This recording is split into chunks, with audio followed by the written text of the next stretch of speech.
All right, welcome to the Explainer. Today, we're going to break down a totally different way to harness the power of the sun, solar thermal energy.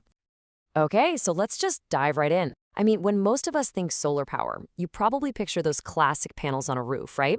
The ones that make electricity directly from sunlight. But there's another, super powerful method that focuses on something way more basic, just straight up heat. At its core, it's actually incredibly simple. Forget all the complex physics of the photoelectric effect for a minute.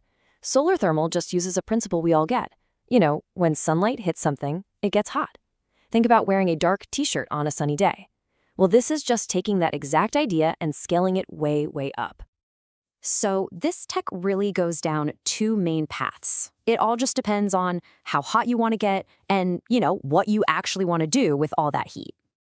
And the versatility here is just incredible.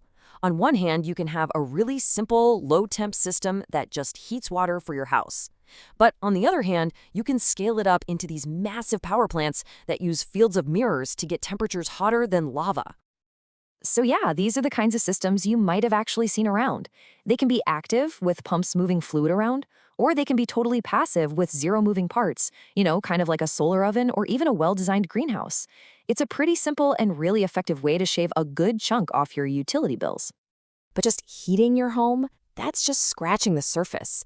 The real game changer is how the high-temperature systems tackle the single biggest problem that traditional solar panels have. Right, this is the classic problem for renewables, isn't it? Intermittency.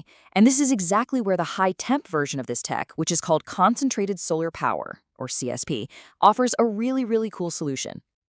Now, to solve this problem, you have to go big. I mean, really big. We're talking about huge fields with over 10,000 mirrors that actually move and track the sun all day long. And all of those mirrors focus every bit of that sunlight onto one single spot. It's a receiver, sitting on top of a tower that's taller than the Washington Monument. When you concentrate that much light, you create some absolutely insane temperatures. So how does it work?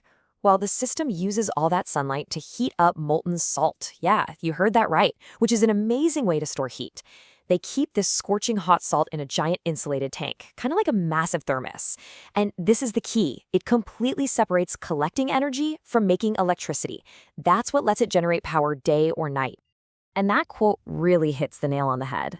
We're talking about a system that plugs a totally clean, renewable heat source into the exact same reliable, on-demand power system we've been using for 100 years. It's renewable energy that behaves like a conventional power plant. That energy storage is the absolute killer feature. So how does this whole technology stack up against those solar PV panels we see everywhere?